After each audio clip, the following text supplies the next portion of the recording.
Back to basics for the Falcons. Todd Walker, as great as it was a week ago against Toledo, man, that script got completely flipped against Central Michigan last Saturday. Yeah, and you were sort of afraid that that game could go that way with Central, the way they play. You didn't want to play from behind, so that was really the only thing the Falcons did right all day. They got the ball first, they went ahead, even though it was just a field goal. That was part of the script. The rest of it, everything went Central's way.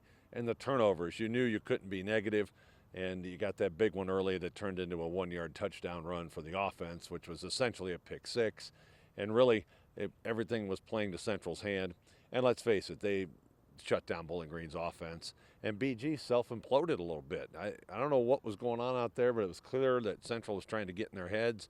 There was a lot of yapping, and Bowling Green did not adapt well to it. Way too many penalties, some of them for unsportsmanlike, which is, a good way to lose football games, and that's what happened. Yeah, absolutely. The Falcons got reacquainted with the hill this past week, and as they did plenty of penalty runs, and they're taking ownership of this. They're saying all the right things that we're maybe going a little too high after the Toledo win, didn't prepare as we should have. It's good to say those things, but now they got to put those into practice.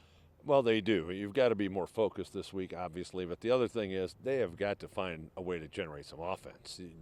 The Toledo game, that was just a perfect recipe to be able to do what they were doing, and it worked. Against Central Michigan, nothing worked. And part of that, a large part of that was Central. We'll give them credit. But the other part is you just didn't have a very deep well to drill. So they've got to come up with something this week that diversifies this offense, or there's no reason to think they're going to go over to Kent and run up and down the field on them. We can all sit here and say Kent's one of the worst teams in the country or in the conference. Doesn't matter. If your offense can't find more ways to threaten a defense, they'll just stick 8-9 in the box like everybody else has, and you're in trouble. And that's one of the things Eddie George also talked about, particularly in the fourth quarter. They did see a little bit of that offensive life, particularly with throwing the ball. Lucian Anderson was able to find R.J. Garcia a couple of times. We saw life in the fourth quarter. It's whether or not that life can then carry over on the road.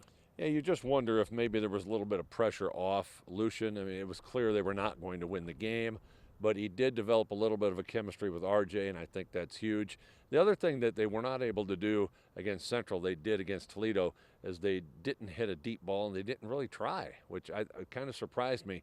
Lucian has such a big arm. I think you have to throw those deep passes to try and stretch out the defense. I would think those would return this week. And certainly the wind was a factor on a Saturday against Central Michigan. It's blowing again right now at Deutsch Perry Stadium. That is one of the aspects of this stadium. We certainly saw an offense that was more productive for BG when they had the wind at their backs. Yeah, it was definitely a factor, and you're right. Throwing into the wind was not really a smart thing to do.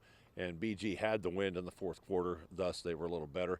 And that's why they took the ball first, I think, was the wind, and they wanted to play from ahead against Central Michigan with their style. So that worked out early as well. But unfortunately, by the fourth quarter, they didn't have enough time or possessions to come back, whether the wind was with them or not. Kent State, a 2-5 Golden Flashes team. They beat Merrimack. They beat UMass. That's not saying a whole lot. They don't have a whole lot of really bad losses considering they've played some really good teams, particularly non-conference schedule. They got off to a good start against Toledo last week before the Rockets blitzed them for 45 straight. Yeah, Coach Carney, a former assistant here, I think has done a good job with a team that was kind of left for dead. I mean, the coach left, was let go at an inopportune time. He's only the interim head coach. Everybody's talked about how bad they're going to be. They managed to win a couple of games. They've had 3 Power 5, big name schools they've played, paydays, and they jumped out on Toledo last week. So you can't just look past people in this conference, especially on the road. And Kent State and Bowling Green always seems to be a bit chippy. I think there's just a connection there with them. So you got to go over there and play well. And I think they showed against UMass. They can put up some points if you're not on point defensively. They weren't doing it against Oklahoma or some of these other teams, but and Toledo too. They scored twice there early, so BG needs to be on their game. Eddie George always likes to talk about special forces. Kent State's got a pretty good kick returner and one of the best names you're going to see in college football.